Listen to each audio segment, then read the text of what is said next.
Hello, everyone. Welcome back to the Uncle Bandit stream. I hope everyone's doing well and staying safe out there. I'm doing pretty okay. Got to see a rabbit in my backyard today. That was a fun time. Cause sometimes we get wild rabbits back here. They like to hang out. And, it's always nice to see animals like that. Speaking of wild rabbits, today we are continuing our playthrough of Phoenix Wright Ace Attorney Trials and Tribulations.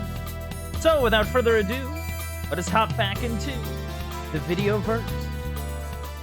Whoa! So anyway, when we last left off, we expelled a spirit. The spirit of Dahlia Hawthorne from Maya.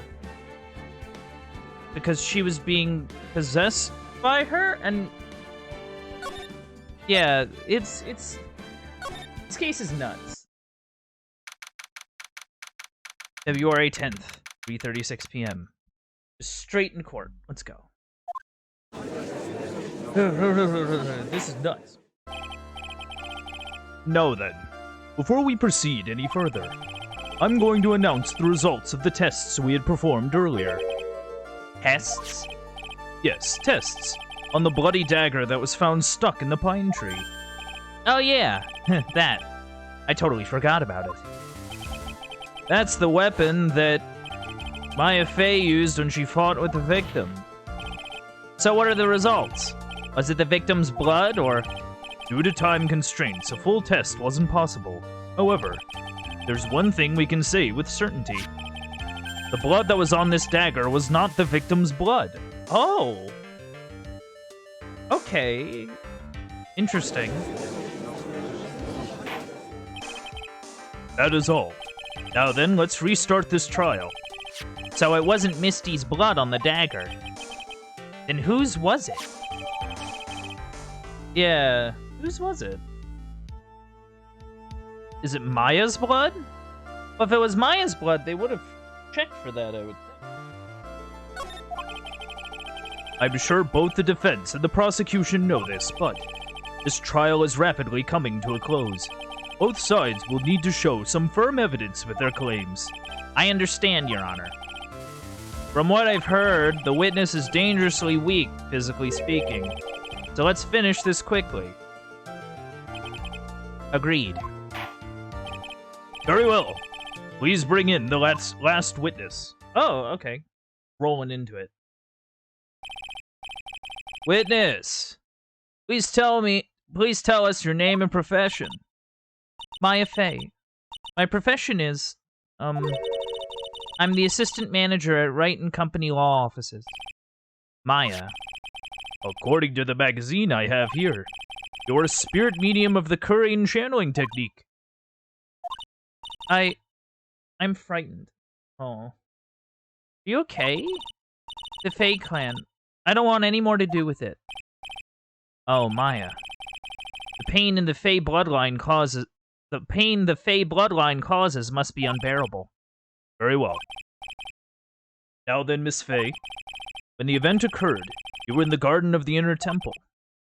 And you witnessed the moment of Miss Elise Dronim's murder. Is this correct? I didn't see anything. Objection.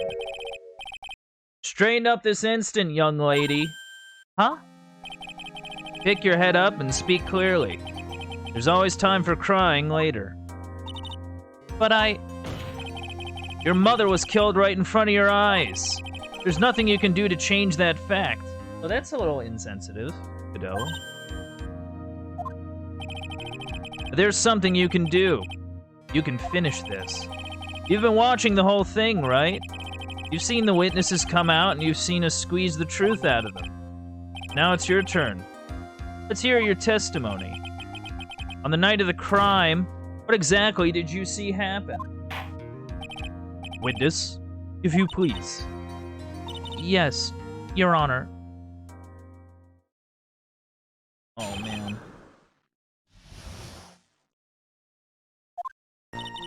I was passing through the garden on the way to a spare prep room when it happened. Suddenly someone struck me over the head. I stumbled and ended up against the stone lantern. I think I screamed, "Help me!" Then something warm splashed over me. That's when I lost consciousness. Oh. So you were struck on the head. I suppose it must have been this staff. Maya, the person who hit you. It was Dahlia Hawthorne, wasn't it? I'm sorry, Nick. I couldn't see. I don't know who it was. Maya, think hard. Sorry, Nick, but I really couldn't. Huh. Can't say it was an especially good night for young ladies to be walking around alone. It seems that it will be hard to determine the criminal through testimony alone. Very well, Mr. Wright. Please begin your cross-examination. Maya, hang in there. She doesn't look well at all. Oh.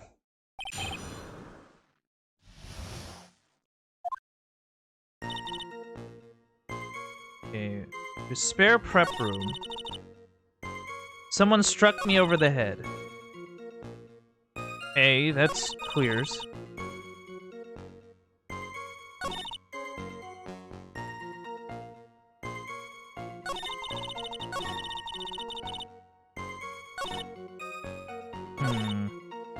It seems pretty straightforward. Like, okay, you think you screamed it? Is that... Are you sure? You think you screamed? But you're not sure. Listen, I was a complete wreck. It was dark and I couldn't see my attacker. Was it a man, a woman, an adult, a child? I had no idea. I was scared out of my wits. Believe me, my dear, I'm certain I would have soiled my robes. I thought this person might attack me, so I... Anyway, I'm pretty sure I screamed. I thought that it was my last hope. Wow, it sounds like poor little Maya really was out of her mind. But I wonder what she meant by last hope. What do I do? I press her for more details?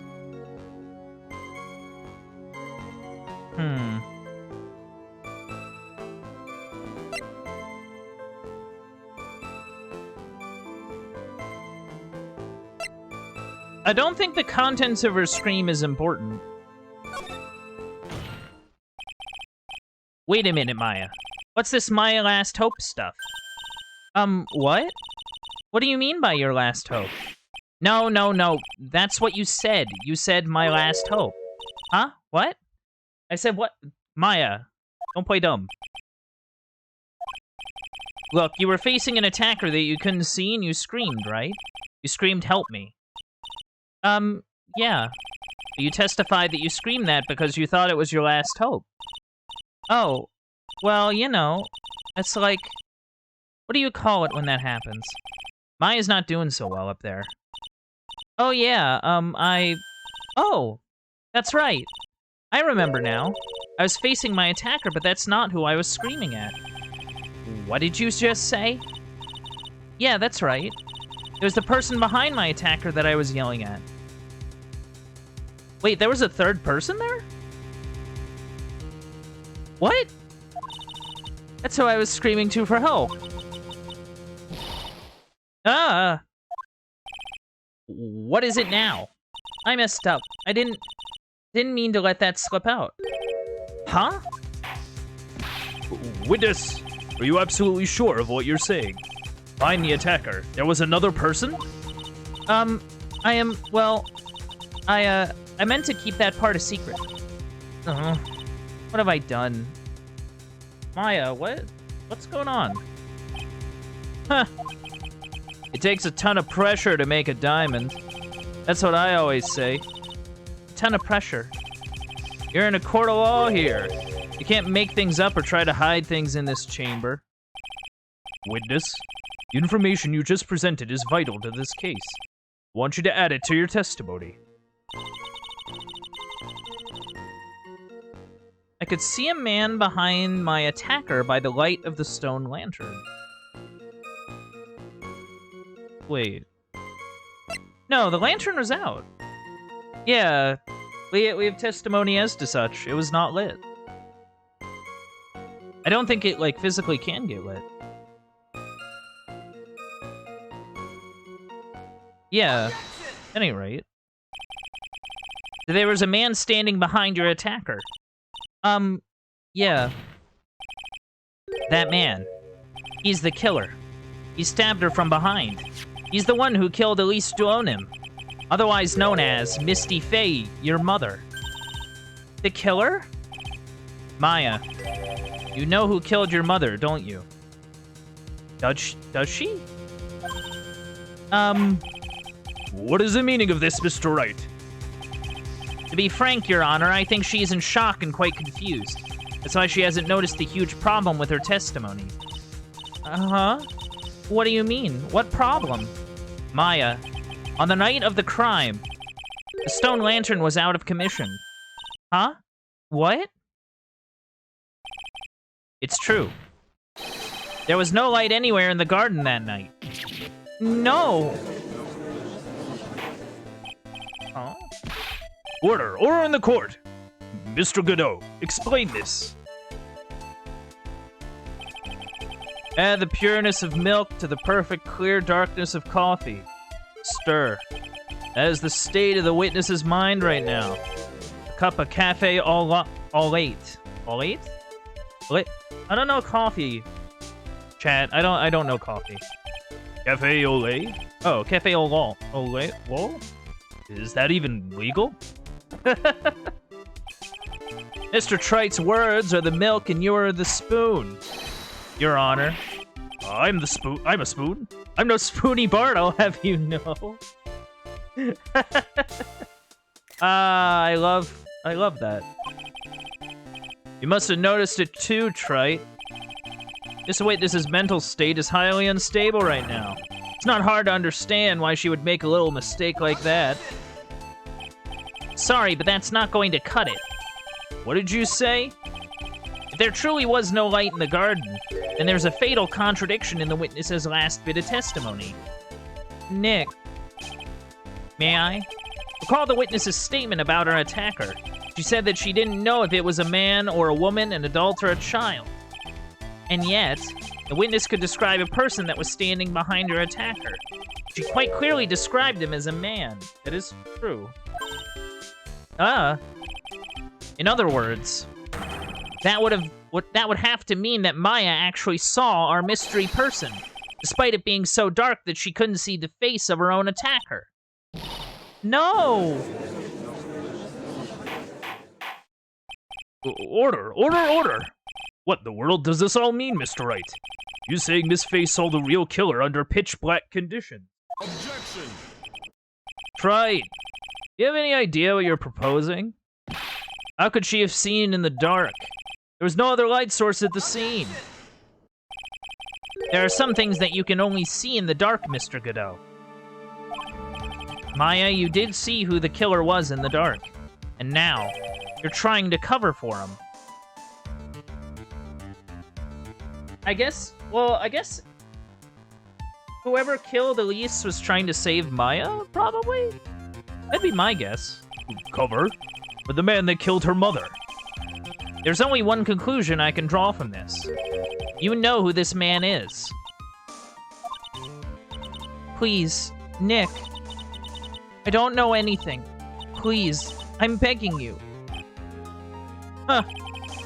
You talk a good game, Trite. Let's see if you can walk the walk. It was pitch black, so what could the witness see? I'm calling your bluff. No, Nick, don't. Please stop. Who's she trying to protect?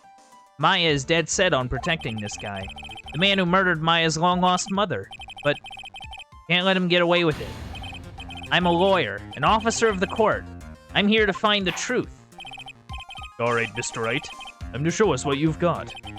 Who is this person that you say Miss Faye saw in the darkness? All right, so what men do we have? We have Edge. We have Larry. We have Gumshoe.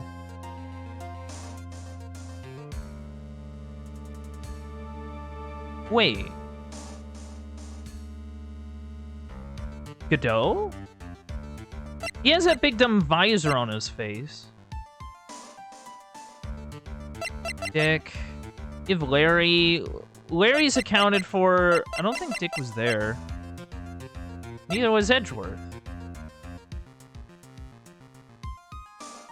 But what would Godot be doing there?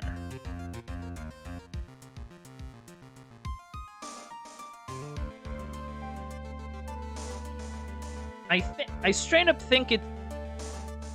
But how would that even work?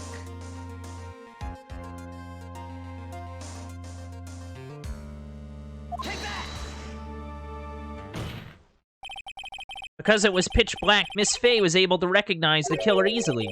I'm sure the court would like to see for itself how this is possible, yes? What? But how do you propose to show us something like that? It's easy. We just need to recreate the conditions of that night. Conditions? Your Honor, the defense officially requests that all the lights in this courtroom be turned off.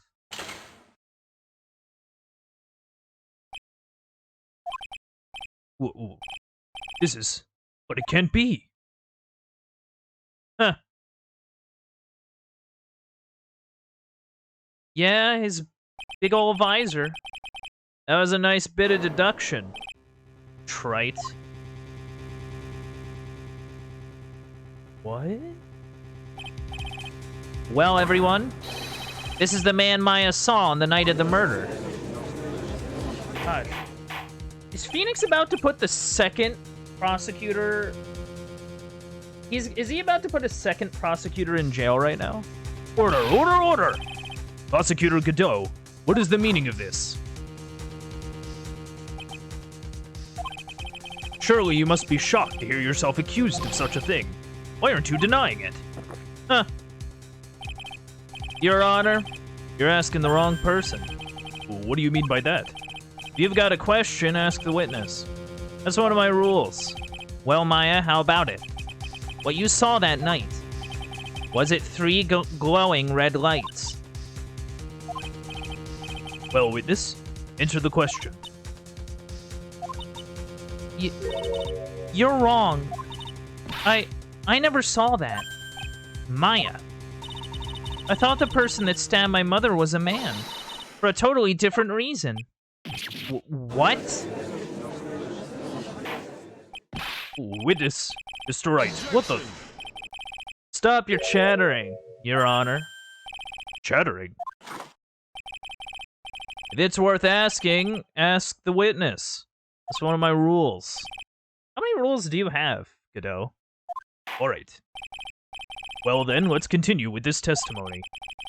Please tell us how you knew the killer was a man. Yes, Your Honor. I didn't realize it until after I woke up, but... Okay.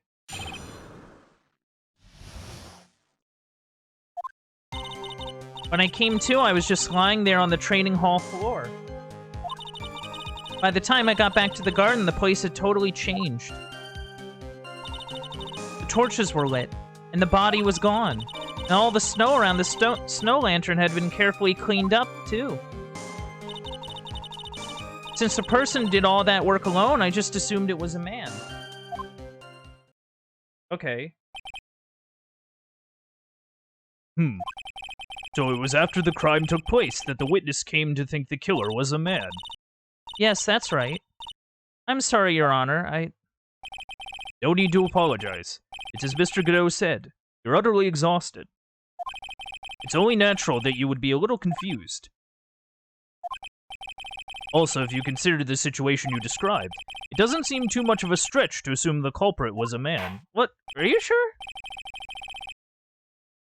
Mr. Wright, proceed with your cross-examination.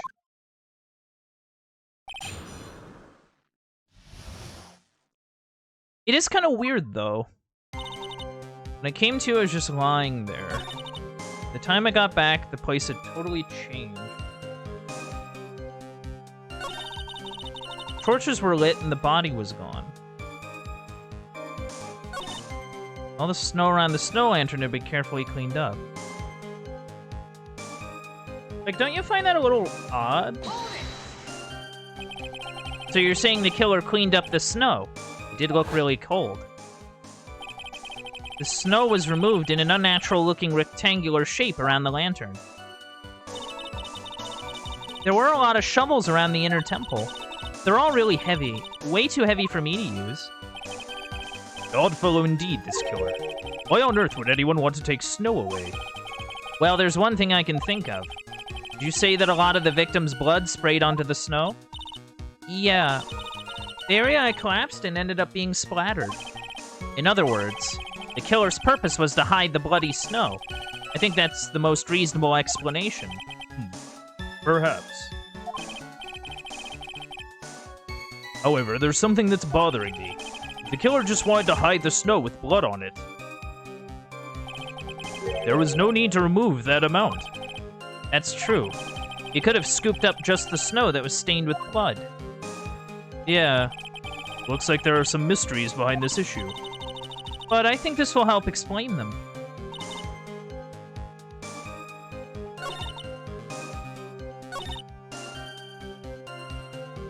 Well, but like, why go through the effort, though? Like, that's the thing I don't necessarily get. The torches were lit? Yes, that's how I noticed that the whole scene had changed. I'm going to say it was the killer who lit the torches. I mean, who else could it be? The killer probably lit them since it'd be impossible to do any cover-up work in the dark. However, if that's true, there's one thing that still bothers me. Why did the killer go to the effort of moving the body? That's true. It's hard to see how that would be of any advantage to the killer. There's only one who would gain anything from that would be the only person that was at the inner temple, Maya. Very well. Let me hear some more about the condition of the crime scene. So, like...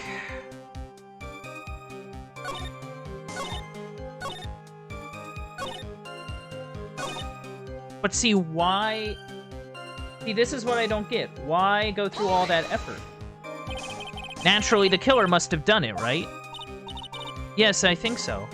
Like, I kind of understand, like, oh, I'm gonna light up the torches, I'm gonna move the body, but, like... Why do all of that? You know, because there's no real evidence to suppose that, like, some other person did it. Like, the third person wasn't even, like, an idea in anyone's head until, like, this moment. So, like, it kind of feels kind of weird to do this. But why would the killer tamper with the crime scene like that? It must have been something that the killer desperately wanted to hide. The truth is, when I saw the crime scene, I felt something. You did? Yes.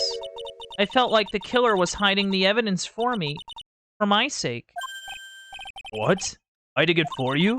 Everyone knew that I was the only one at the inner temple that night. If Sister Bikini had come back and looked at the garden, she may have thought that you had done it. No, she definitely would have thought so. You're saying that's why the killer cleaned up the crime scene to make it look like nothing had happened? Yes, I'm sure of it. Well, that's certainly an important piece of information. I want you to add that to your testimony. Yes, Your Honor.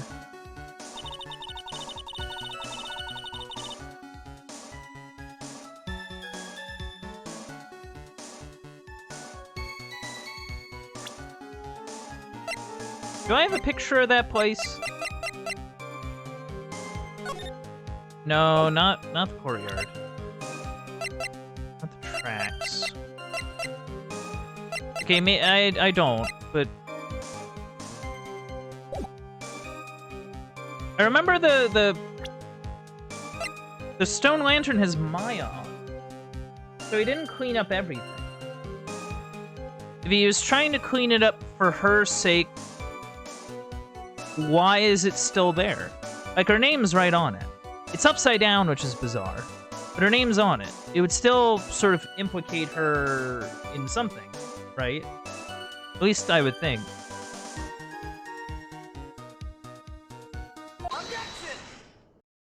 So, like, why is that the case? The body of Elise Jonim was carried all the way to Hazakura Temple's courtyard. Then at the garden, the real scene of the crime.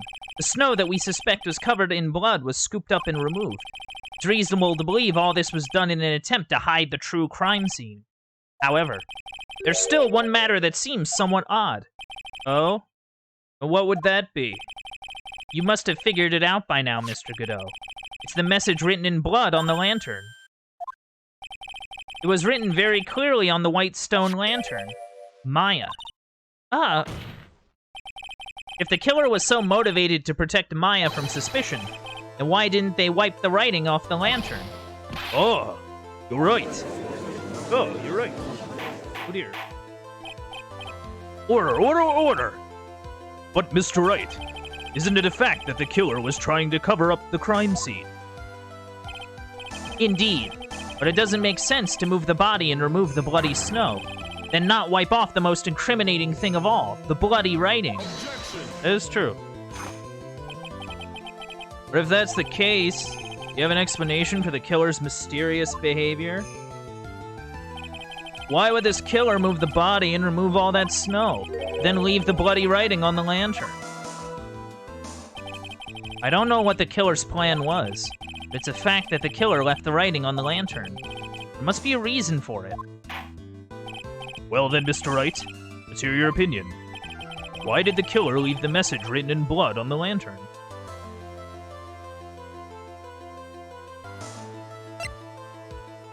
I don't think he noticed it. Because, like, remember it, when we first sort of brought it up, I remember this from last week. He could not see red. Godot cannot see red because of his red visor. So I think he just didn't notice it. That's also why there's a giant rectangle around the thing, around the lantern. Because if you don't know where it is, you know, might have at least a rough idea of where it is. You just shovel around it and hope that that's sort of where it all is. Just hope that you got all of it. Prosecutor Godot, earlier in this trial, you gave me some good advice. Once you eliminate the impossible, whatever remains must be the truth. Maybe you're not as dumb as I thought. The real killer wanted to disguise the fact that a crime had occurred there. If that's the case, they wouldn't have left the bloody writing on the stone lantern on purpose.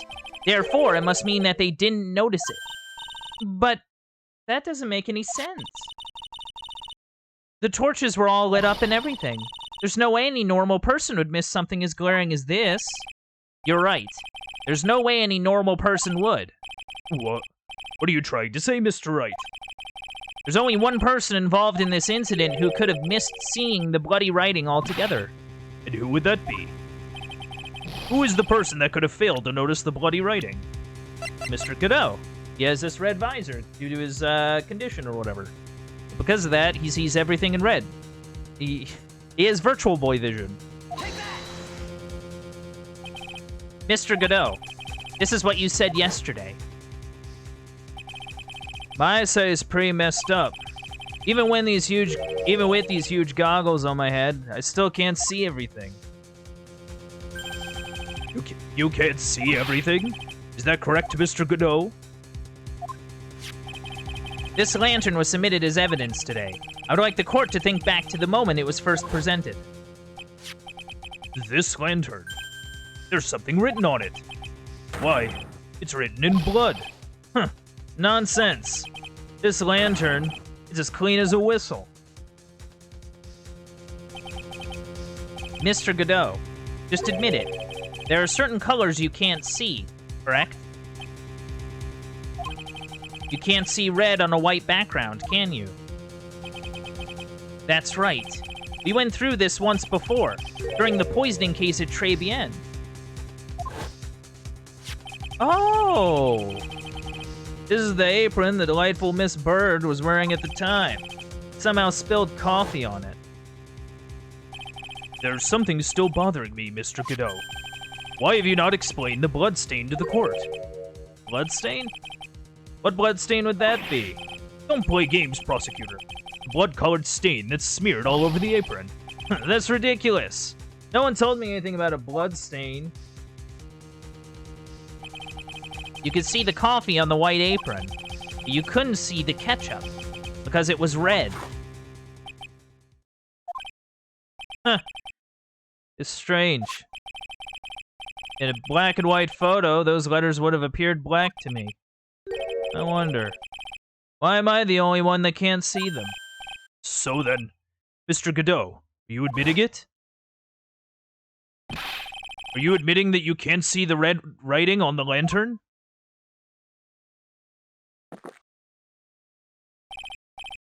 Hey, Gramps.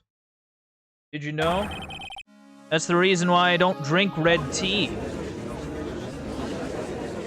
Do you drink coffee, though? I wasn't sure about it until now, but I just can't believe it. Prosecutor Godot is the murderer. But there's no going back now. I finally figured out the truth. Blam. Mr. Godot, the defense at this time formally accuses you. You are the murderer of Miss Elise Donim, also known as Miss Misty Fey. It's hard to believe this may be true, however. Once again, Mr. Wright has brought up a disquieting fact about you. Huh. Just make sure you don't fill out the indictment in red ink, Gramps. Come on. How does a little graffiti make me into a killer? Besides, it's not like my name. It's my name that's written there. Objection. I'm certain that the killer wasn't able to see the color red. This is red. Do go on, Trite.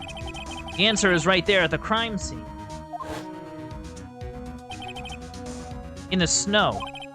The snow? Oh, so. Well, for example, why did the killer move all that snow? Your Honor, you said it yourself.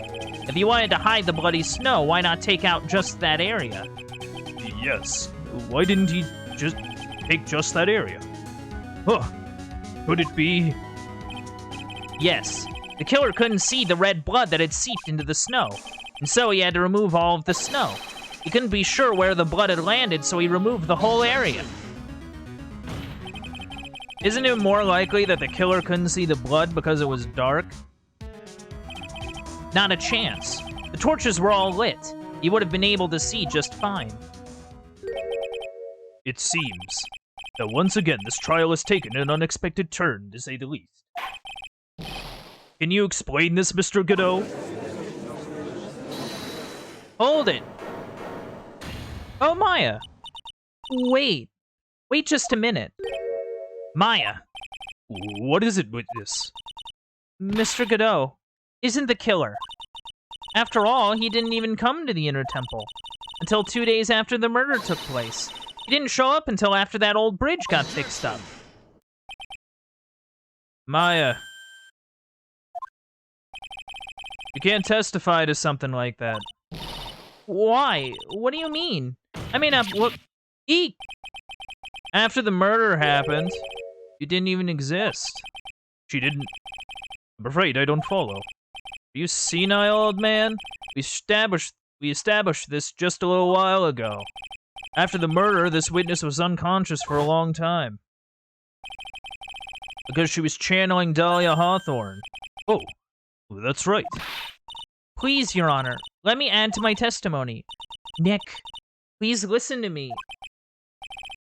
Maya, you plan to cover for Godot no matter what the cost?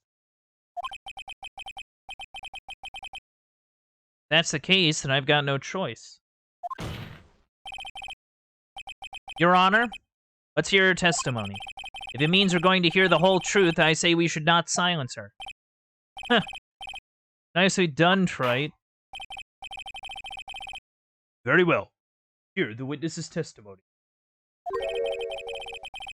Please tell us what happened at the Inner Temple after the murder. Yes, sir.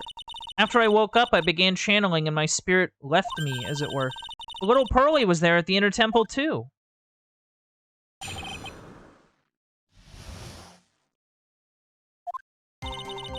Pearly was also stuck on the Inner Temple side that night.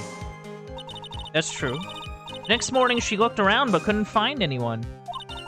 The next day, when the bridge was finally fixed, she was in the spare prep room. That's when Mr. Godot arrived at the Inner Temple for the first time. He found Pearly first and cheered her right up. Who is this Pearly? Oh, that's my little cousin, Pearl Fay. So, when did you hear about this? Oh, just a while ago, when I was in the medical office. I'm terribly sorry. What you heard from someone else is simply not admissible as testimony. What? Oh, come on. Pearlie would never tell a lie. She's a way more honest person than I'll ever be. Real smart, Maya. You always know the best things to say when you're under oath. Prosecution has no objection. We believe the witness. Mr. Godot. Let's just move on to the cross-examination. The defense has no objections.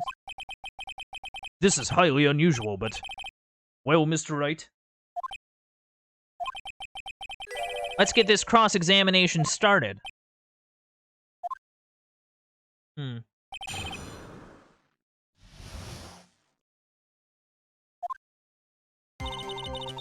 Pearlie was also stuck on the inner temple side that night. Next morning, she looked around but couldn't find anyone. Next day, when the bridge was finally fixed, she was in the spare prep room. That's when Mr. Godot arrived at the inner temple for the first time. He found Pearlie first and cheered her right up. What was Pearlie so bummed out about? Can you explain to the court why he cheered her up? That's what Pearlie said. She said he was a very nice older gentleman. Thank you for looking after my cousin, Mr. Godot. And here I was thinking you were nothing more than a coffee addict. Cut it out. You're making me blush. This guy is really beginning to get on my nerves. In more ways than one. The truth is there aren't many places to look on the inner temple side. Policemen were all busy going over the garden with fine-toothed combs. So I decided to carry out my investigation in my own way. Godot style. I'm the same way. I like to hand down my verdicts in my own way. Judge style. Maybe I should ask some questions. Phoenix style.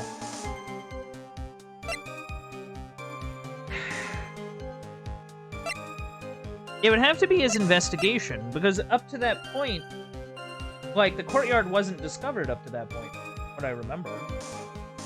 Like, at first we were assuming that the inner temple, that the courtyard was the crime scene.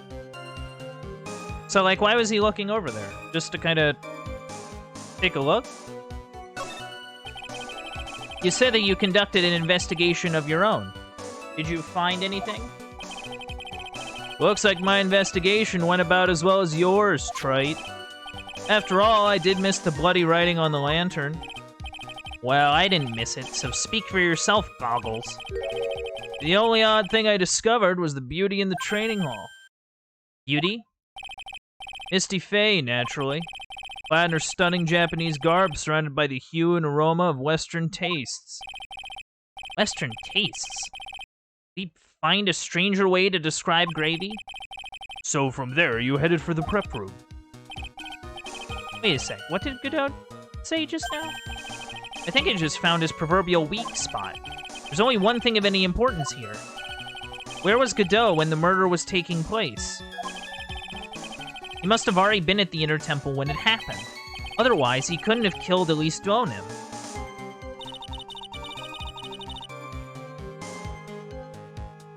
Wait. The gravy. Because remember, the gravy was on the scroll when,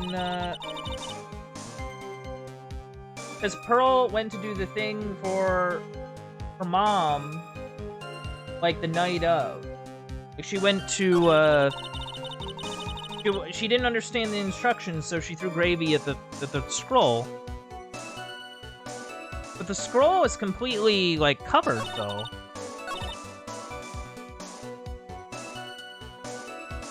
Like, he wouldn't know, like, if you look at the scroll for the first time, you wouldn't know that it was Misty there. Because the scroll is completely covered in gravy. Like, it's completely, yeah, like, look at it. Like, it's completely covered. How would he know that was Misty Fey by looking at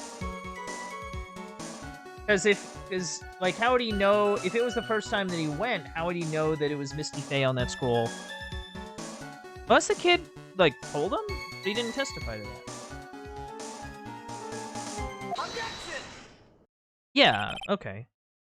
Mr. Godot, the first time you crossed Dusky Bridge and went into the Inner Temple was long before the murder took place. But why do you say that? Because he just made one fatal slip-up. The hanging scroll in the training hall. Hanging scroll? But Mr. Godot is right. That scroll shows a picture of my mother. Maya, I know you know who it is, but here's something you didn't know. By the time the bridge had been repaired 2 days after the murder, the hanging scroll in the training hall looked like this. It looked like it was covered in gravy. What's that wonderfully delicious smell? The morning after the crime, someone covered it with gravy. Gravy? But why gravy, Nick? Because gravy was much more than a condiment to the culprit. Well, Mr. Godot, if you really hadn't seen the hanging scroll until after the murder, you wouldn't have had any way of knowing that it was Misty Fey. Oh. Wait a minute, Nick. Yes? Take another look at the hanging scroll. Look at the top. There's a crest there. Ah, that. It's the mark of the master, correct? Exactly. So if you know the meaning of the mark, then you could guess that it was a picture of Misty Fey on there. True, but Mr. Godot described what was underneath like this. Clad in her stunning Japanese garb, surrounded by the hue and aroma of Western tastes. Oh. Yes, it's possible that he knew what the crest meant. However, he couldn't have known that she was wearing Japanese clothing. Mr. Godot, on the day of the murder, you were hiding at the Inner Temple long before the crime took place. Oh. Can I ask you just one little thing, Trite? What is it? This whole theory of yours, it all rests on a certain assumption. That I knew beforehand that a crime was going to be committed. That's right. Otherwise, there's no reason for him to sneak into the crime scene. Of course, Mr. Godot knew about the plan. Huh? What did you say? Is it really possible that another person knew of that plan? I think... Yeah, they're talking about the burnt letter, I think. Because, like, it was opened once before. No, I don't want to look at it. I want to present it. This crime was actually planned over a year ago. Morgan Fay authored the plan for her daughter's future, and these instructions were hidden somewhere in Fay Manor for a year. However, by the time Little Pearls found these instructions, they had already been unsealed. Unsealed? Yes. The killer had read these instructions long before Pearls ever found them. That's how he knew the crime was to take place in Inner Temple. And you still insist this crafty killer is me? You bet I do. You just said that the instructions were hidden. That's right. Mr. Godot couldn't have known where the instructions were hidden. If he really wanted to know, he had one great chance to find out. Yes? Then when was that? During a visit. A visit? Morgan Fay told her daughter Pearl about where the instructions were hidden. During one of her visits to the detention center. That would be the only time for someone to have learned where they were hidden. Eavesdropping on a visit at the detention center. Not the first time this has happened. Because it happened with, like, the one lady in the photo. It was nuts. Yes, it could be arranged if you were someone with easy access in and out of there. Like, for example, a prosecutor such as Mr. Godot.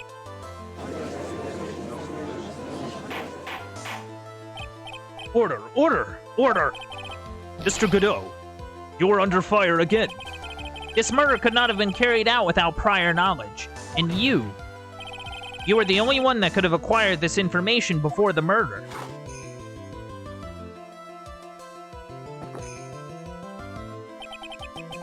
Humans are afraid of the dark. Okay. Are you afraid of the dark?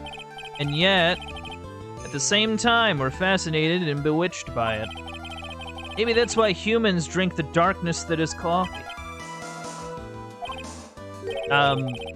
Sorry for always asking, but what does that mean? It means there's a reason for everything. According to your theory, the killer in this case eavesdropped on a conversation during a jail visit where he learned of a hidden plan for a crime. After discovering the plans, he hid in the inner temple and waited for the crime to occur. Then he ultimately took a person's life. And he did all of that just to protect this witness? That's right. If you're accusing me of this crime, I have to ask you, why would I do this? This girl is nothing but a stranger to me. I've got no reason to go through that kind of trouble to protect her. I am what you see. I'm certainly not the type to rescue the damsel in distress. The killer's behavior is certainly extreme, for lack of a better word. Even considering the killer wanted to protect this witness's life, his behavior is still a little too unnatural. However, you had a good reason, didn't you, Mr. Godot? An unshakable reason that forced you to protect this witness at all costs. I knew it. You figured it out, haven't you, Nick? Yeah, I think I got this. Maya. I guess you were doing your best to cover for Godot. The same reason, huh?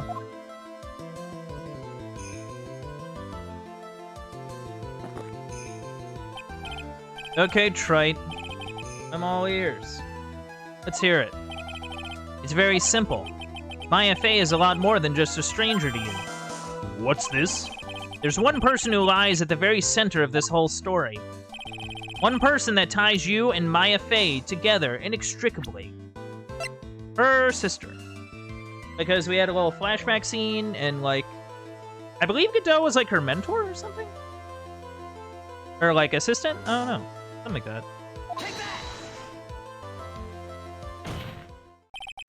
There's a very good reason why Maya Fey's life is so precious to you. After all, she is Mia Fey's only sister. Mia Fey? You once worked alongside her. That was when you were a defense attorney. Wait a second here. Mr. Godot is a defense attorney? With your honors-piercing intellect, you must have figured it out by now. The real name of this man who calls himself Godot, his real name is Diego Armando. Isn't that right?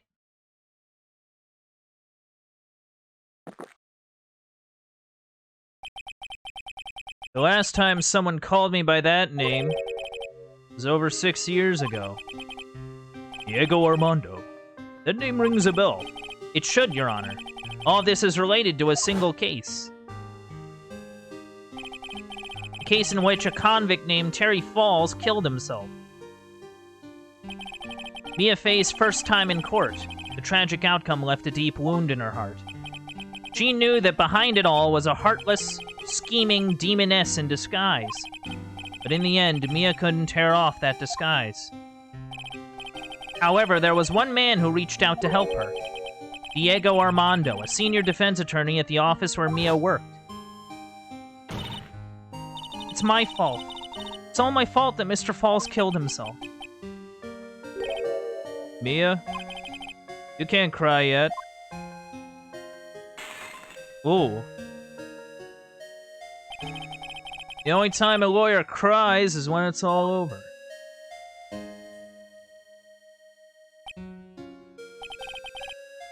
I was moved by her. The way she put all her faith in her clients. That pure sweetheart of hers. That's why I could never forgive Dahlia Hawthorne. Me and I thoroughly investigated that fake kidnapping incident.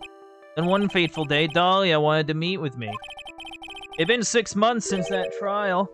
We met in a courthouse cafeteria. Ugh, I just remembered. 6 years ago, right in this courthouse, you were poisoned. Man, there's murders and poisonings, all sorts of stuff going on in this courthouse. What the heck? Even I didn't see it coming. Dahlia Hawthorne slipped some poison into my coffee. Some newspapers at the time called it a murder. Very little information about the case was released to the press. But you weren't dead at all. No official report ever actually called it a murder. I was just in a deep, deep coma. I see. My body shut down and my life became nothing but a long, deep sleep. That woman's poison did a real number on my central nervous system. I lost my sight. All my hair turned white due to the damage it caused. Oh, so that's why he has white hair. Is that how that works? I don't think that's how that works, but we'll roll with it. That's terrible. Apparently, it was a miracle that I ever regained consciousness. 5 years had passed since I drank that poison brew. Then one morning, my eyes flew open, and the smell of a doctor's cup of coffee. 5 years? You were asleep for 5 years, and the worst possible news was waiting for me. Mia Fey was dead. From the very moment I opened my eyes, I'd already lost everything I thought I had. The woman I loved had been murdered. Oh. That's sad. And the woman I loathed had been sentenced to death. The woman you loathed? The woman who had spiked my scalding hot coffee, Dahlia Hawthorne.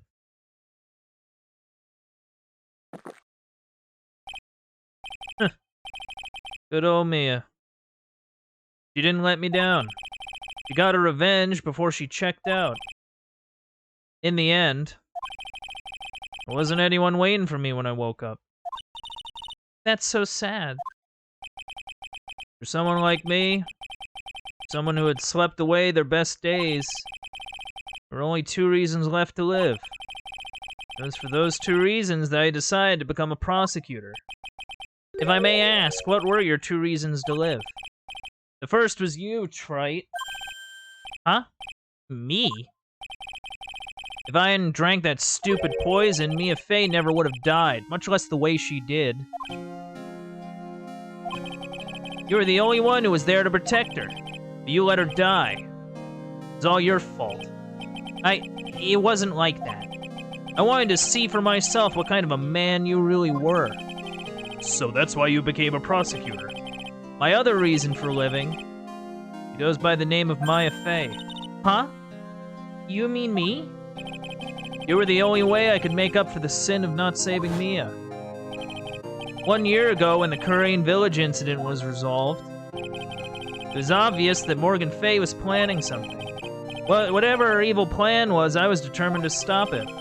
My role as a prosecutor put me in the perfect position to do something about her. That's how you overheard Pearl's visit with Morgan at the detention center. I knew that the time was drawing near. Since I knew the plan, I thought I could foil it. My goal was to outwit the plan. I thought if I could do that, I could keep that girl from getting caught up in it. That makes sense. If Pearls had known that the actual purpose of the plan was to kill Maya, she never would have helped out. Finally, the day of the plan was drawing near. I contacted both of my accomplices. Accomplices? Iris of Hazakura Temple and Misty Fey. I especially needed the help of Iris. She was to take the fall in my backup plan in case we couldn't control Pearl Fey. But how did you contact my mother?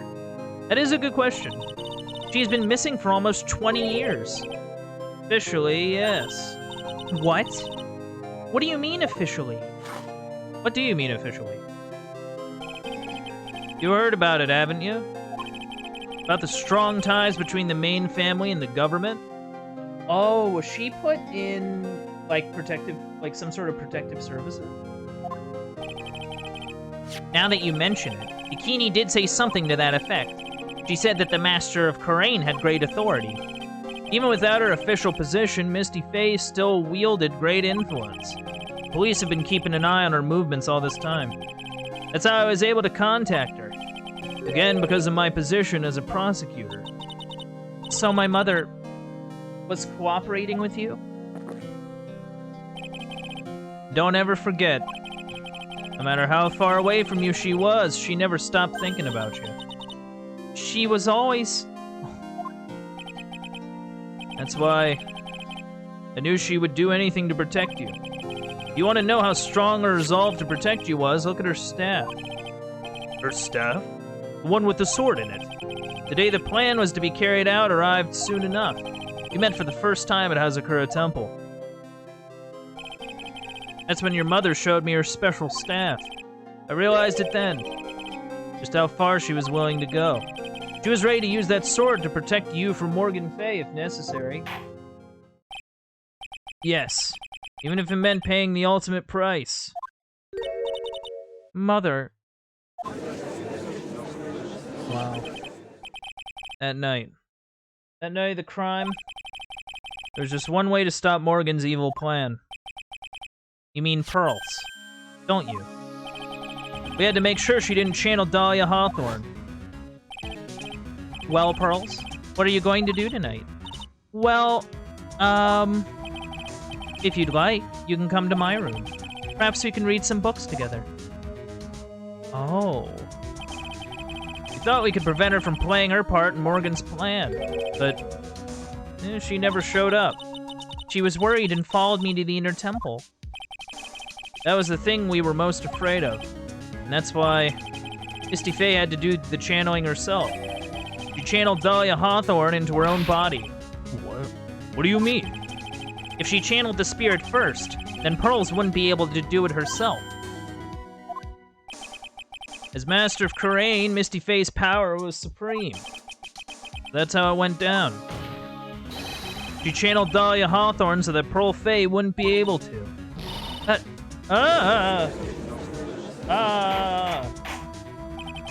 What? Is that true? My role in the plan was to make sure no one was going to hurt Maya Fey.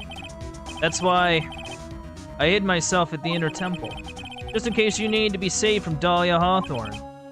Godot. Anyway, that's all I'm going to admit to. Trite. Huh? There's no doubt about it. You're a great defense attorney. But you're going to have to do the rest yourself. The background leading up to this incident has been laid bare. There's just one question remaining, Mr. Wright. Who killed the victim? There are only two possible suspects right now. Maya Fey. And I'm sad to say, you, Mr. Godot.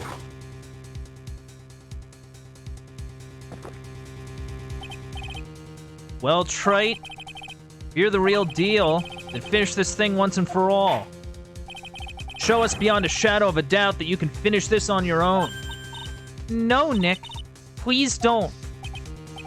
Maya. I heard the whole thing. From my sister. In the medical office. That's why I have to protect Mr. Godot. I can't do it. I can't testify against him. After all, he's the man who put his life on the line to protect Mia, and me too.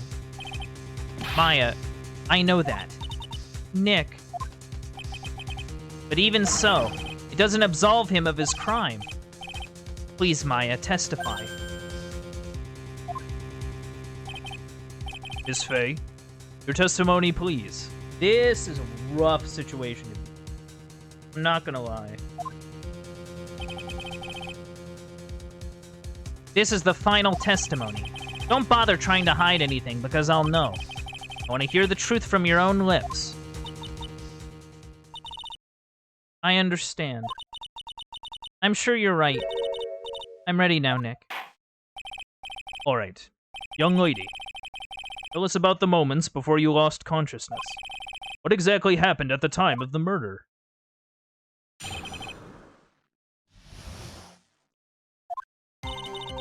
Just before it happened, I think I saw some red lights.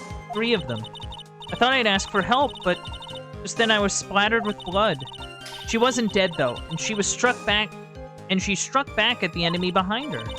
Suddenly, the red lights went out and the whole area was dark. Just at that moment, there was a horrible scream. Right after that, Dahlia collapsed and I lost consciousness. These red lights. I thought you said you don't remember seeing them. I'm sorry. I thought I saw them, but then they disappeared all of a sudden. Huh. Things break, Trike. Even the best of theories. Who was it that stabbed Misty Faye? Looks like you still can't prove it. Maya's telling the truth this time, I know it. Rest is up to me. Well then, Mr. Wright, proceed with your final cross-examination of the witness.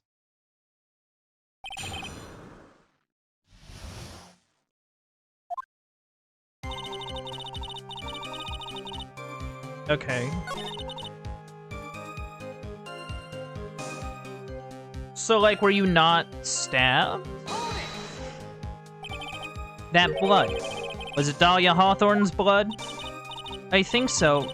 Probably. Just at that moment, I heard a soft scream that seemed to be close by. It was a woman's voice. So that was when the killer stabbed the victim from behind with the murder weapon. Is that right? Without a doubt, Maya was in the middle of a really dangerous situation. Anyway, the victim was stabbed by the murder weapon. What happened after that?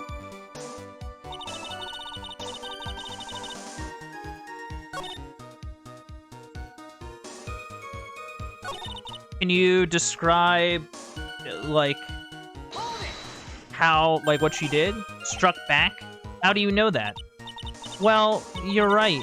I didn't see it exactly, but I could tell by the sound of their breathing and movement. And also the smell of blood. You have witnessed more horror than any young lady should ever have to in one life. So then what did you do at that point? I couldn't move. I could just barely make out their shadows moving in the dark, but I had no idea what to do. Did you still see the red lights you mentioned earlier? Yes, I think so. But...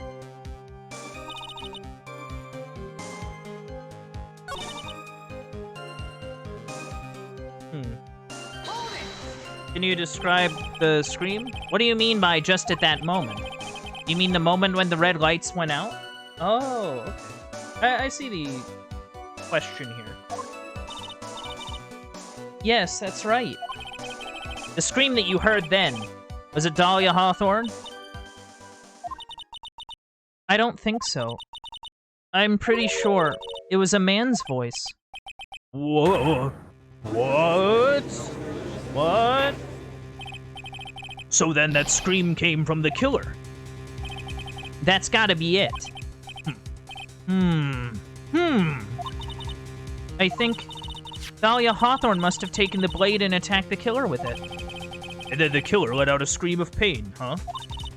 After that, the killer stole the blade back and delivered the final blow. I guess. Well, Mr. Wright, seems to make sense to me. No, it sounds like a reasonable deduction, but I still kind of wonder. No, there's a contradiction. Like, we have this. We have this dagger that we even sent back, you know, get tested. It's not the victims. It's not Misty's. And I'm guessing it's not Maya's, because Maya's okay. So, like, that'd be the deduction. I'm sorry to say this, but that interpretation would create an enormous contradiction. Ah, that makes sense. After all, my deductions are almost certainly never correct. Aw, Judge. Also, you are the judge. Remember the testimony she just gave. Before the killer let out a scream, Maya said she had already been splattered by the victim's blood. In other words, the blade and the staff had already been plunged into the victim. Ah, is that right? She couldn't have struck back with a sword that was already stuck in her body.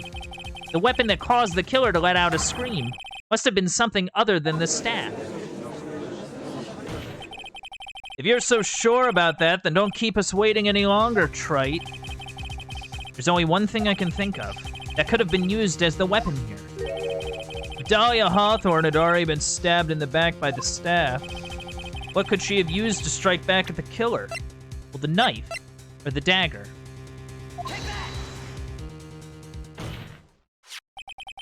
Naturally, the dagger the killer brought to the scene of the crime.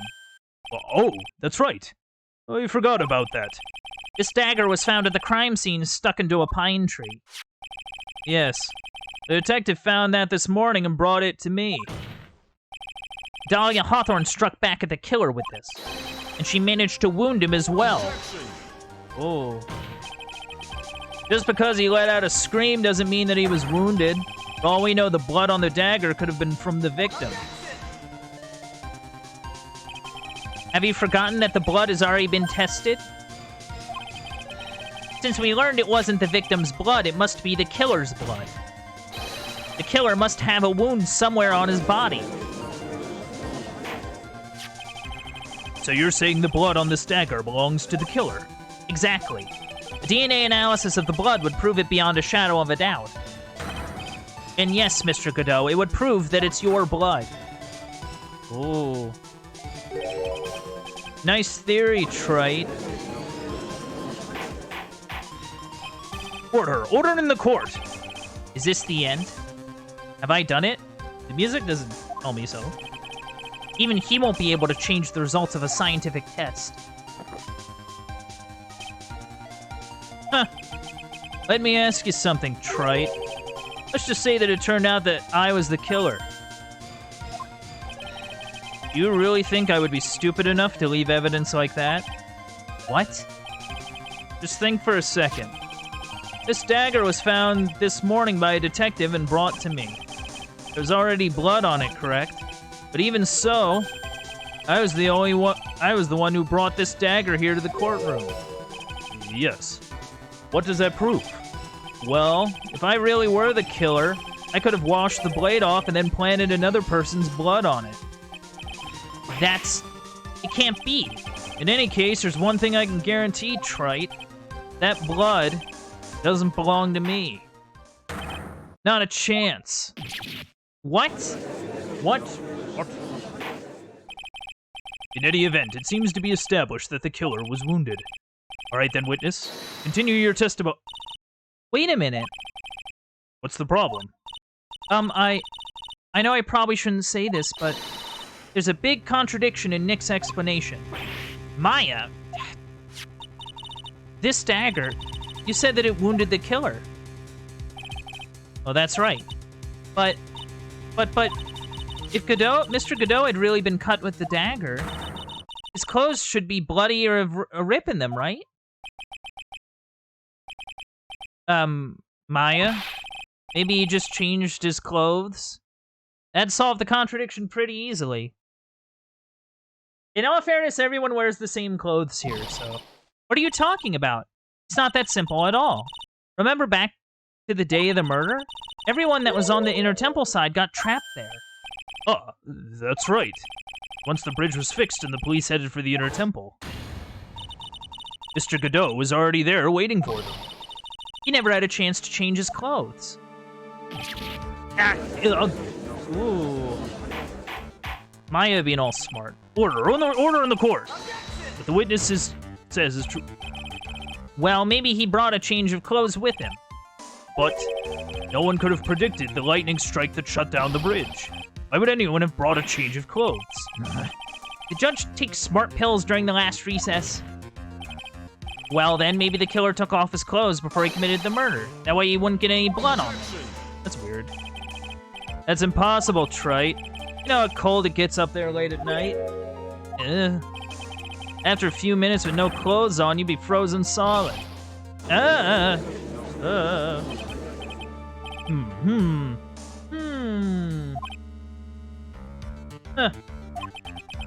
So that's all you got? I knew you weren't tough enough to finish this. Ugh. Right now, if Mia Fey were here, you would have closed the book on this case already. If Mia Fey were here. So come on, Trite. Can you do it or not?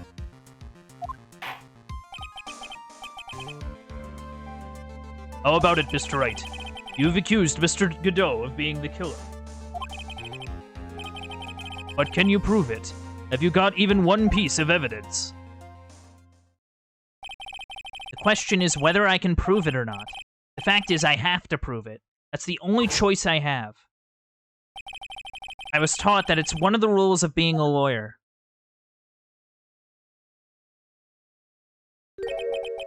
I can prove it. I'm going to bring your magnificent vengeance to fruition just as you want it. Huh. That's good. Fighter till the bitter end, Trite. Since there's just one piece of evidence that can prove your point, why don't we go for the unlimited penalty? Oh, God. Are you trying to pressure me, Mr. Godot? Because it doesn't matter to me. I've got the one piece of evidence I need. Give me a break. You got nothing, Trite. So what do I do at a time like this? It's simple. I've got to think outside the box and approach this from a different angle. All right, then. Mr. Wright, let's hear what you've got. There's one thing I've demonstrated in the previous cross-examination. The killer was wounded. That was proven by the blood on the dagger.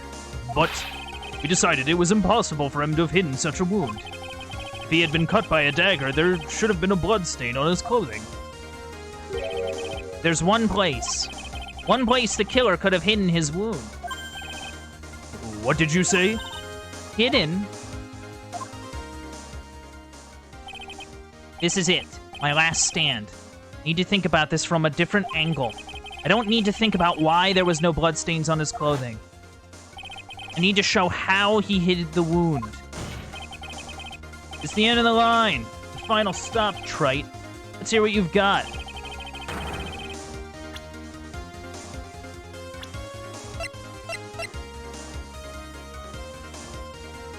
It would have to be his big dumb mask.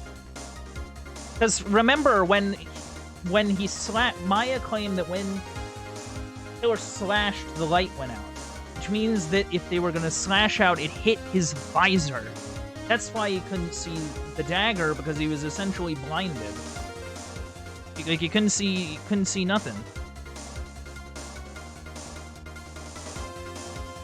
Ugh.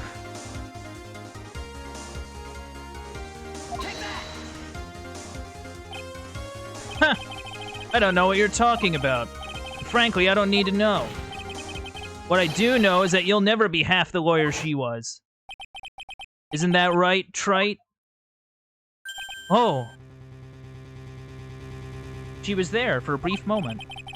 What was that? What was that just now? Mia? It can't be. You're living on? Through him? Even as we speak, you're still hiding the wound.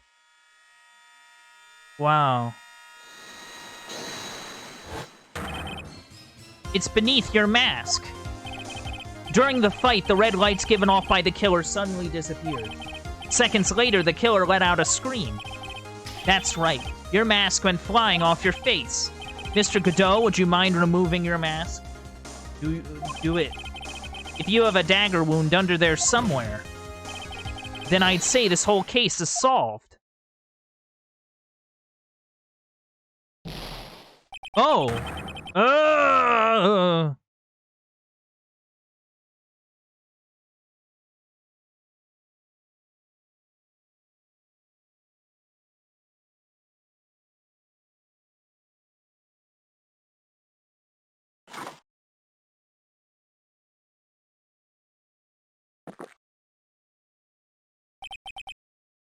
Just now, I saw her spirit in you.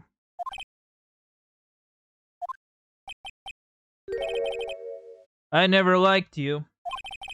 6 years ago, you helped the woman who put me to sleep by hiding her bottle of poison.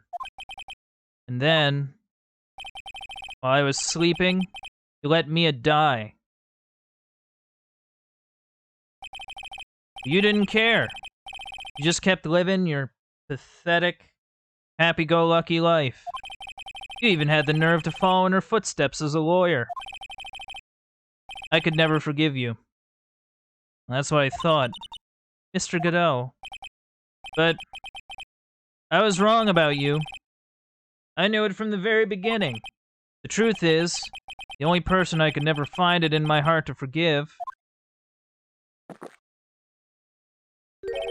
was me.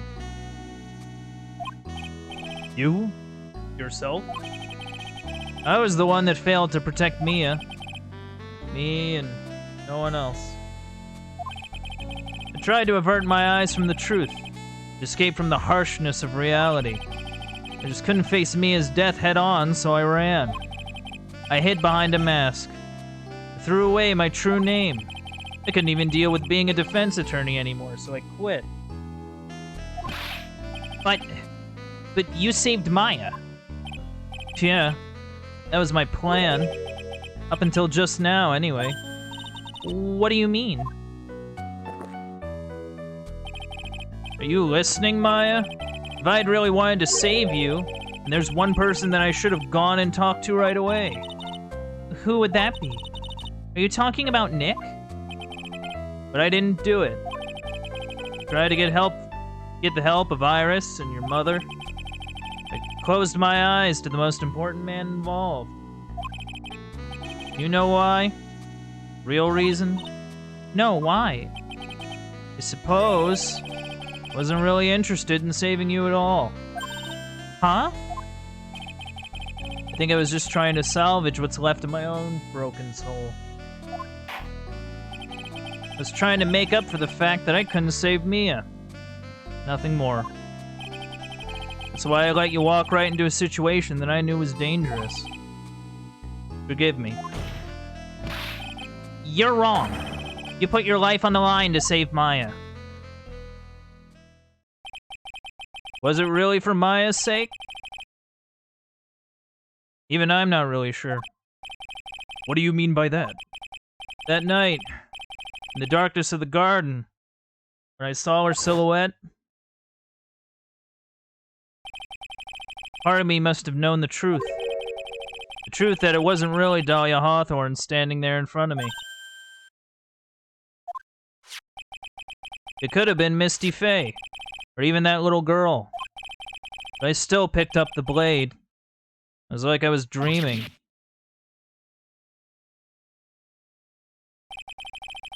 I'm not sure exactly what was going on in my mind at that point. Was I really motivated by the pure desire to protect Maya Faye? Or was it something else?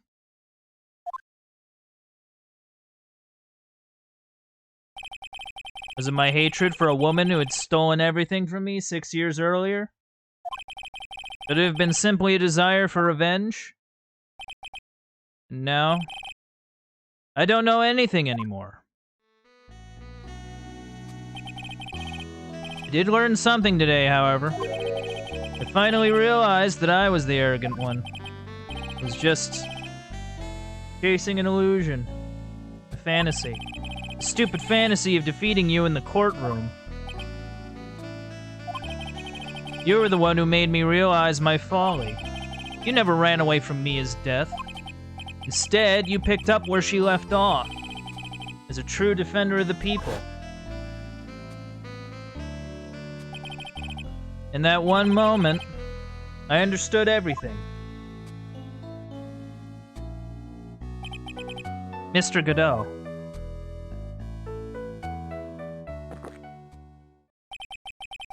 I think you already know this, but if you don't, my name is Diego Armando. Mr. Armando, I believe in you. I know you were trying to save me. Oh. Thanks. Your wound. It's bleeding.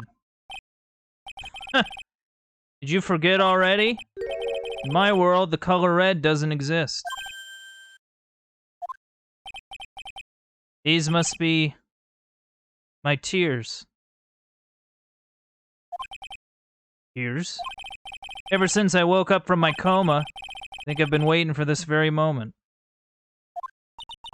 Mr. Armando. You do well to remember this, Maya. The only time a lawyer can cry is when it's all over.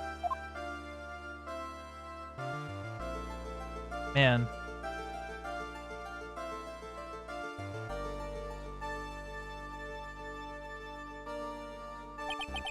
This time, it really is all over, isn't it? Defendant. Yes, Your Honor? Although you weren't directly involved in the murder, tampering with the body in the crime scene is a serious offense in itself. I understand, Your Honor. Mr. Armando explained that to me very carefully. I knew the risk, and I was willingly cooperated anyway. Very well. Before I hand down my verdict, is there anything you'd like to say? Well, there is one thing. I'd like to say something to Mr. Wright. I want to apologize to you. Apologize? To me? For what? For the case 5 years ago. Of course. Yeah.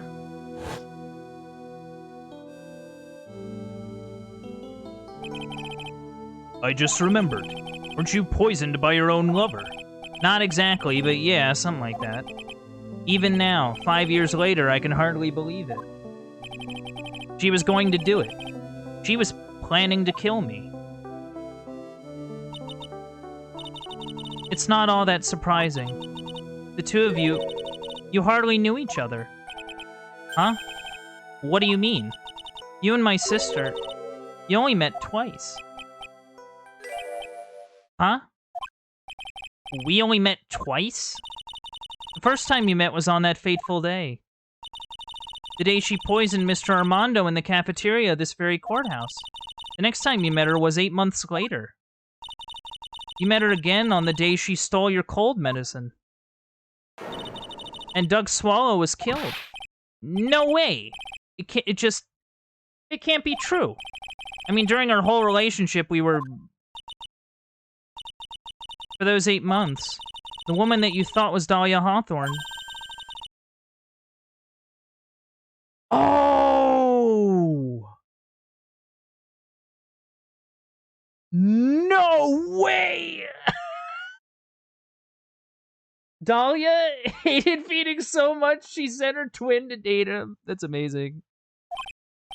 Huh? It wasn't Dahlia.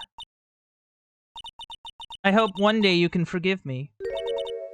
Beanie. What? You mean... That's right. I lied to you. For 8 months. Oh... Drama. But why? Why would you do such a thing? Ever since she gave you the bottle that day, my sister was trying to get it back as soon as she possibly could. Because of the police investigation and their surveillance, you couldn't move about freely. So that's why my sister, from the beginning she was prepared for the worst. Prepared for the worst? She thought that you might somehow discover the truth. That's why she was always ready to deal with you at a moment's notice. You mean she was ready to kill me, don't you? She was ready to kill me, don't you? She already had so much to answer for. I didn't want any more sins on her soul. I begged her not to do it, and she agreed to give me a chance. And that's why you came to me? You came to get the bottle pendant back from me in her place? But I couldn't get you to give it back. I failed at something even as simple as that. 8 months passed, and I still couldn't get it back from you. Finally, my sister couldn't wait any longer. She didn't consult me about her plans for you that day. It was the first time that had ever happened. That was a bit strange, wasn't it? Up until that day, you two were partners in crime, and she would confer with you. I think she must have noticed. Noticed what? Oh. Adorable. If I had found out... Well, I guess adorable. I don't know. Is this adorable? I don't know. If I had found out she was planning to kill you, I would have done whatever was necessary to stop her. Even if it means her life. Or mine. Iris. After spending those 8 months by your side, my feelings towards you, they changed. I have something to say to you, too. Yes?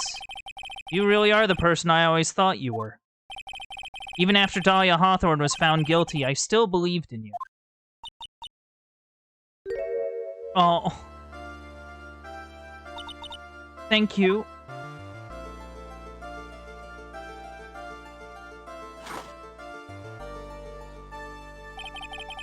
How many cups of darkness have I drank over the years? Even I don't know. I'll tell you, though. Right now, this one here is the greatest cup I think I've ever had. Don't you think so? Phoenix Wright? Oh. Yeah. I think you're right. The purpose of this trial was to rule in the murder of the victim Elise Duonim. At some point, I expect you will be tried for your role as an accomplice in this case. I understand, Your Honor. Very well. On the charge of murder, I hereby find the defendant not guilty. Oh, no confetti or anything. Wow. Court is now adjourned. Huh. That was an interesting choice there. There's no, like, big confetti or whatever. It's like, oh, yeah. Huh. I guess that really sells just kind of how, like, messy it all kind of ended. So I guess it's all over. The way everything ended. Was justice really served? The man who risked his life to save Maya is being sent to prison by my own hand. Of course justice was served. Oh, Mia. Mia. I'm proud of you, Phoenix. Your defense was truly brilliant. But I couldn't save Mr. Armando, the man who cared so deeply for you. You're wrong, Phoenix. You did save Diego. You saved him in the only way possible. You mean, with that verdict?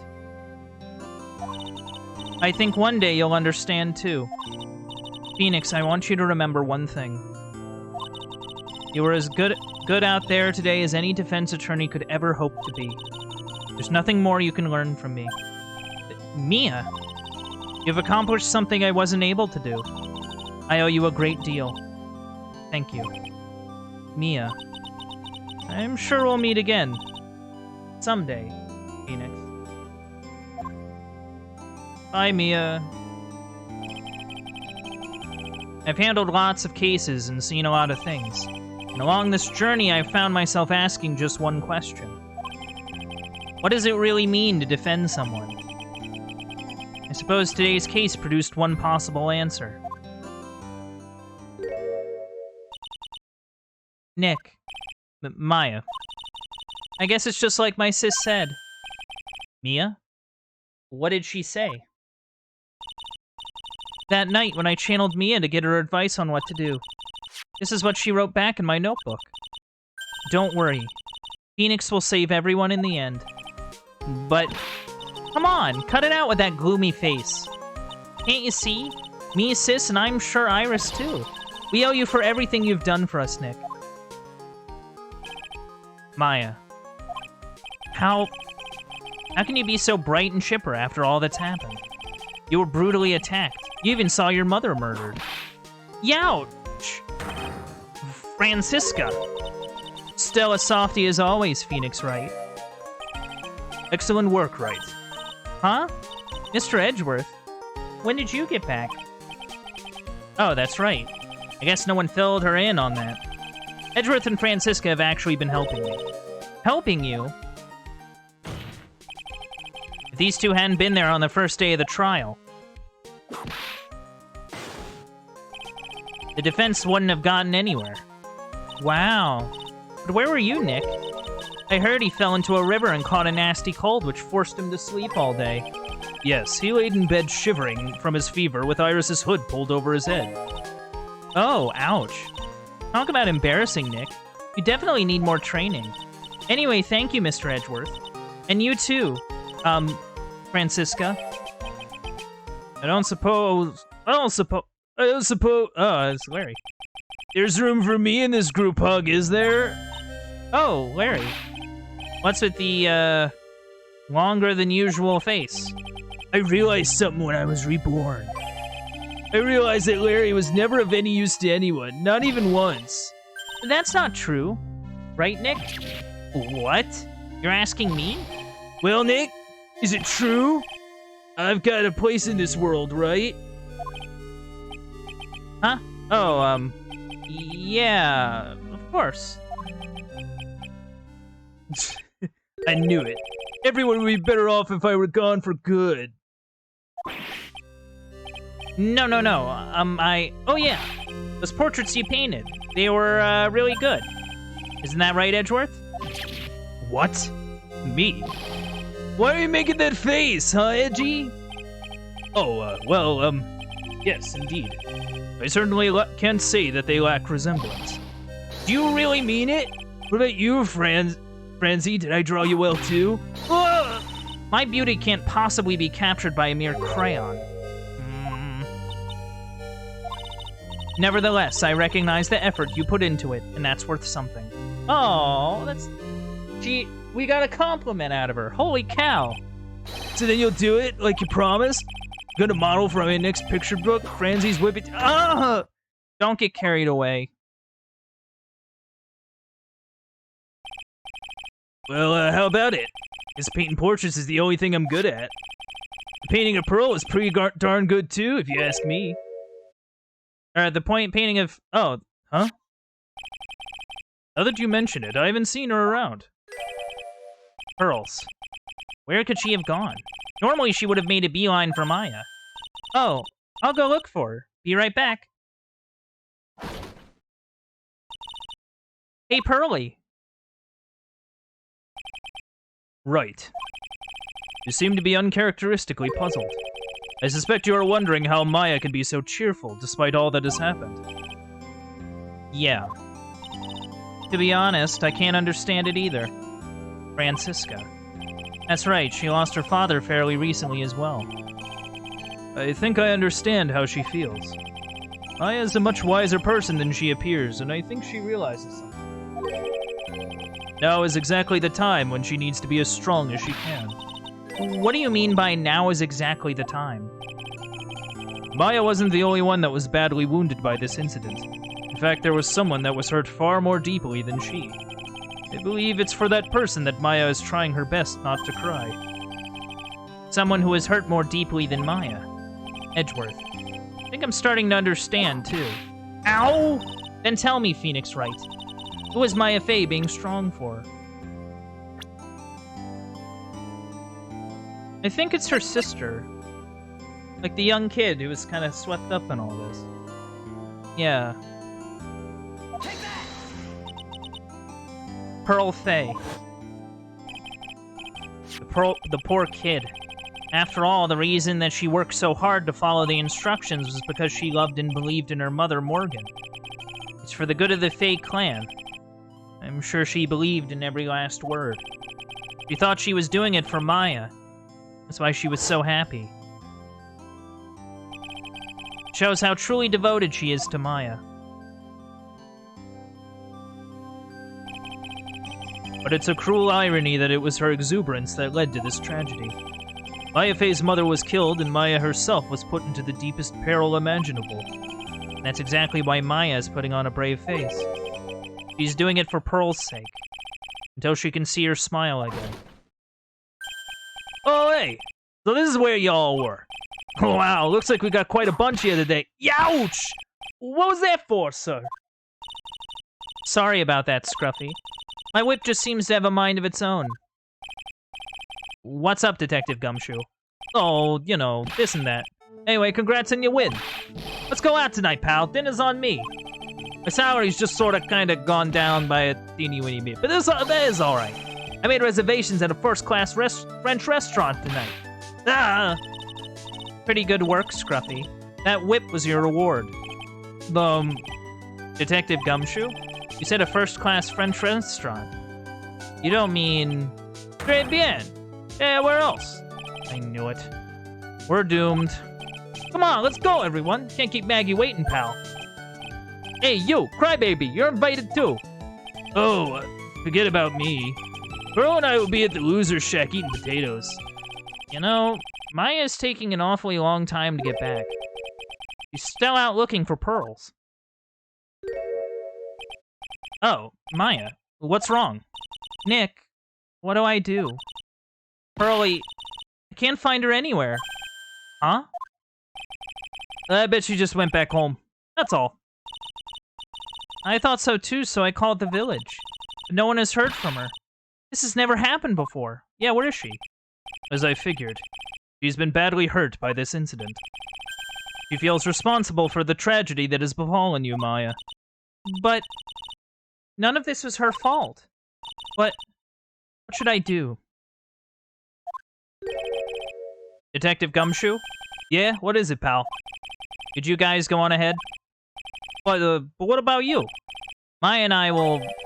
We'll join you guys once we find pearls. Nick! Don't worry about us, Detective Gumshoe. We may be a little late, but we'll definitely be there. We have a lot of celebrating to do tonight, and I wouldn't miss it for the world. Yeah, but you're the... Very well, Phoenix Wright. We'll go on ahead. Don't keep us waiting, Wright. We won't. But where should we look? Where could Pearlie have gone? Let's go, Maya. There's only one place I can think of that pearls might have gone to. Yeah, we're... What? Hazakura Temple. For pearls, I bet this is a very important place. After all, it's where this whole incident started. What's that? You're all back again so soon. Sister Bikini? I thought we'd be eating mashed potatoes alone tonight. So she's here? Pearlie is here? Oh, she's in the training hall. Why don't you hurry along and go see her? Okay. Oh, good that she's okay. Pearlie's not here. Ah. Maya, the hanging scroll. Ah. It's cleaned. Someone cleaned it off. It's gotta be pearls. Ah! Mystic Maya! Pearlie? Why did you just leave like that? Mystic Maya. Mystic Maya! Oh. I swore that I would never trouble the two of you ever again. Because it's all my fault that Mystic Maya's mother... That's why you came here? It's the least I could do. Pray for your happiness. Well, you don't have to do that, Pearlie. It wasn't your fault. You didn't do anything wrong. Of course, I'm sad that my mother is gone. But, how do I say this? I'm still happy.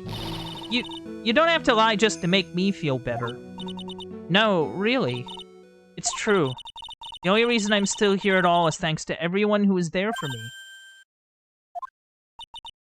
My sis, my mother, Mr. Armando, Nick, and you. If even one of you weren't there, I'm sure I wouldn't still be alive right now. That's why I have to be strong. For all the people that were there for me when I needed them. That's all I can really do. Yeah. Yeah. I'm getting a little emotional. Yeah. Mystic Maya. I'm impressed. You truly are the daughter of the Mystic Misty. Sister Bikini. Your mother, Mystic Misty, was a strong woman indeed. I want to tell you what she said to me that night. After dishonoring the good name of Karain, I don't have the right to face my daughter. But still, Maya is always in my thoughts. It's true. She'll always be with me, until the day I die. Your spirit was with her. That's why your mother was so strong. Even at the end, I'm sure she had no regrets. She'll always be with me until the day I die, huh? There's a rule or something all masters are to follow, isn't there? Never take the charm off until the day you die. That's the master's talisman. The thing that Misty kept by her heart and would never take off. It wasn't the container that was important. Rather, it was the contents. That's... A photo? A photo? Ah! Mother. It's only natural for living creatures to fight to protect their own lives. But what makes us human is that we fight for others. Who do you fight for? How hard must you fight? That's the true measure of what human life is worth. We defense attorneys are warriors who are constantly challenged by that question.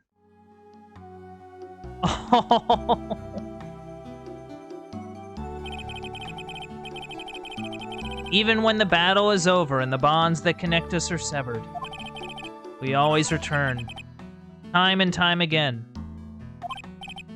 Mia, Maya, Pearls, Mr. Armando, and Maya's mother, too. I learned that from all of them.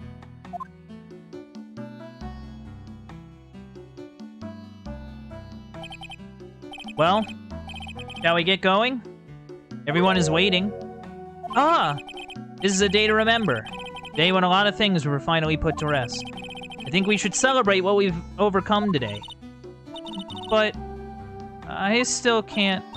Oh, go on, sweetie. You can come back for training anytime.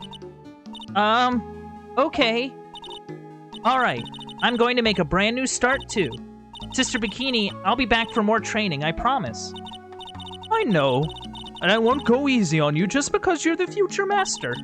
I'll make sure to prepare reservations for 3 for when you come back. Whoa! Alright, we're going to have a great feast today, Pearly. You know why? Because training is a battle of endurance. Okay, Mystic Maya. I'll eat lots and lots of food tonight. You know, there's one thing I don't get. And you probably don't want to, but... What is it, Nick?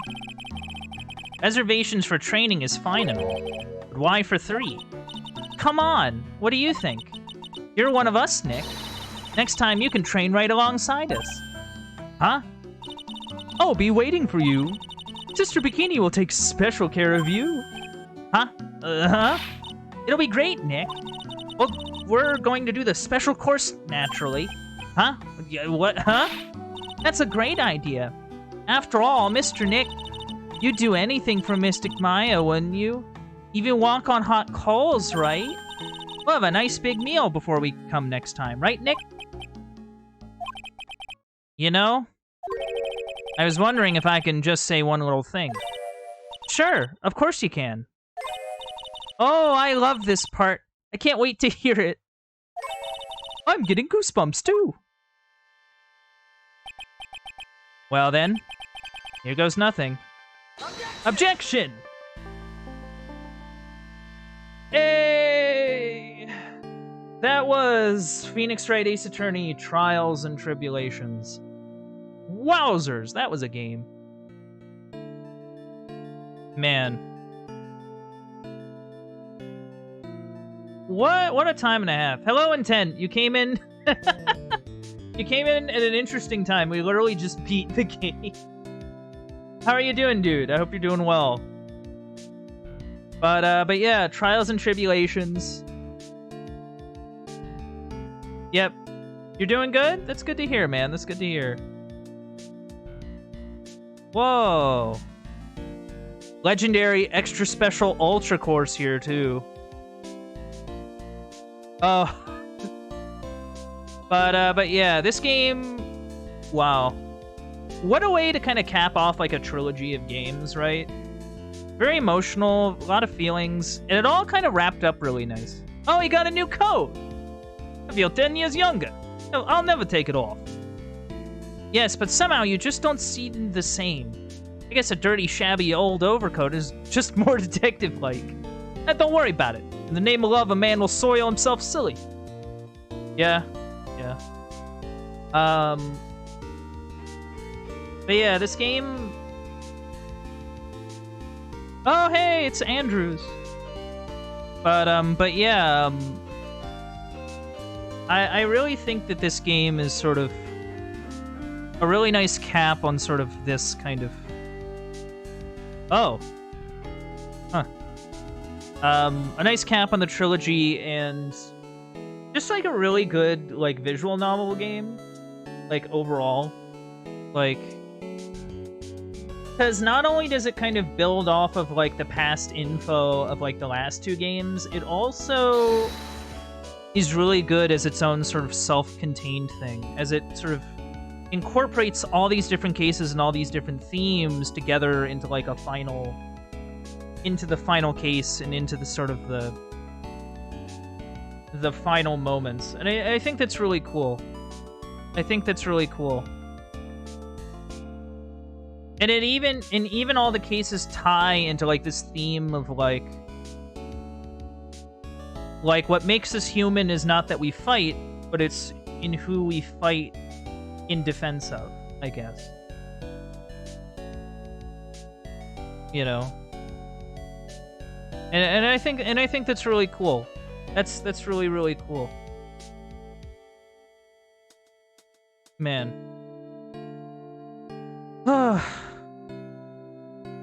I'm just old and in the way. But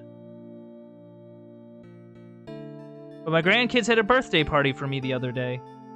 Aww. 69 years old. Beautiful. Nice, nice. Aww. Oh, it's the robot lady.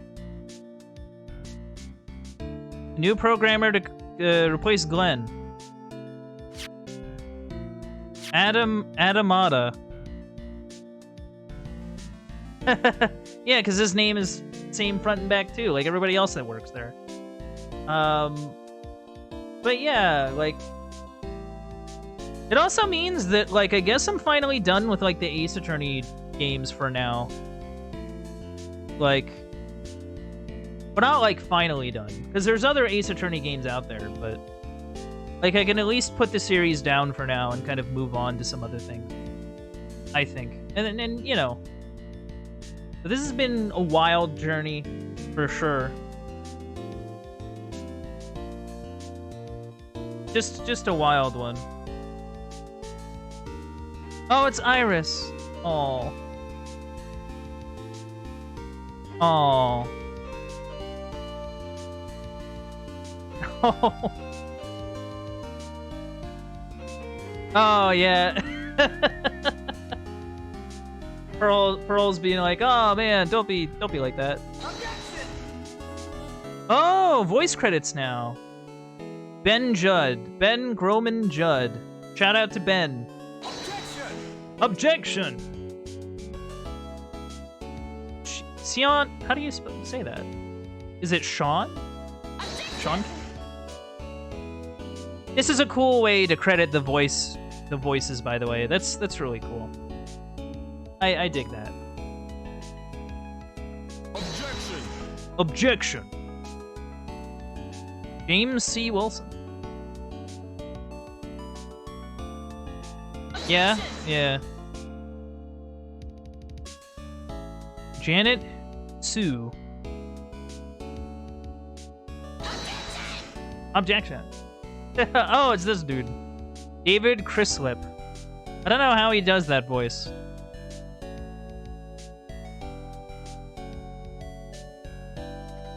Wait. Oh, it's Wendy. Back from a long and tiring vacation and no one's here to greet me. Guess while I'm gone, my little whippersnapper buddy quit. Now I've got no one. What kind of lonely, crazy security room is this supposed to be anyway? What's with all the flashing lights and switches? I feel like some sort of space alien. And now what am I going to do with all these macadamia nuts I brought back? If I bring them to Edgy Poo, I really can't... Yeah, good to see you. Good to see you, old bag. Man. Holy cow. Holy cow.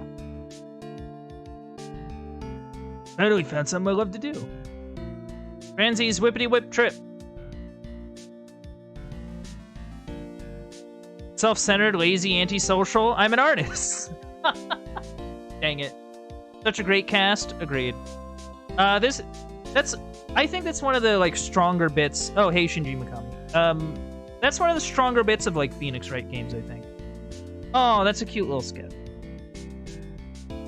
But one of the strongest points, I think, is its, like, cast and casting. Wow. That's cool. That's really, really cool. Oh, yeah. Wow. So it kicks us back to the start. So we did it. Holy cow. We actually, like, did it. We did all of the games. We finally did the entire trilogy. It only took us forever. We did Ace Attorney. We did Justice for All. We did Trials and Tribulations. I guess if I'm gonna do Ace Attorney again, I guess the next would be like Apollo. It'd be like Apollo Justice, or whatever his name is. So like I guess that's something to look forward to eventually, you know, because I think that'll be a fun time. Though I will note, I think I have yet to do a DS game on the channel. So what will be the first DS game I stream, chat? The world may never know. It might surprise you. I don't know.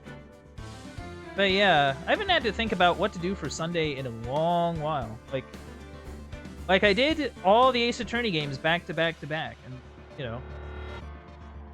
know, those take a while. But anyway, I had an awesome time playing through the Ace Attorney games, and I hope everyone else did too. This is such a cool series. And, you know, if you, I guess, want to hang out and try doing it yourself, you know, you can get it pretty much on anything. Or maybe, you know, you have a friend who might be interested in this sort of thing and might want to, like, try it out. I know my ma is really into, like, those crime shows, so maybe, like, she would be into it. Maybe. One day. Maybe that'll be a stream idea. Mama Bandit plays Ace Attorney. What do you think, chat? What do you think? I think that'd be really funny. But yeah, thank you for everyone sticking. Might be fun, yeah, might be. But thanks for everyone for sticking around. Hold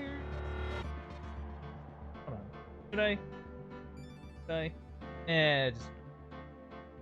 I think I'm just gonna probably end the stream here. I know that, you know, it's not a super long one, but, you know, streams are kind of like that.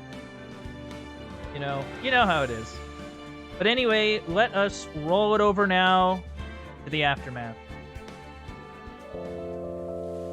So what did we learn today? We learned that sometimes we need to put on a strong face for the people that you love.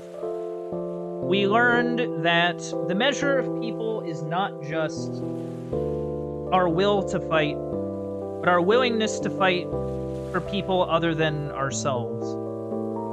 We also learned that you always got to be careful eating at those upscale restaurants. Their food might not be very good. Anyway, thank you for coming out to the Uncle Bandit stream. If you enjoyed streams like this, don't be afraid to leave a follow. If you want to help support the stream, you can also sub and donate. Those things really help me out.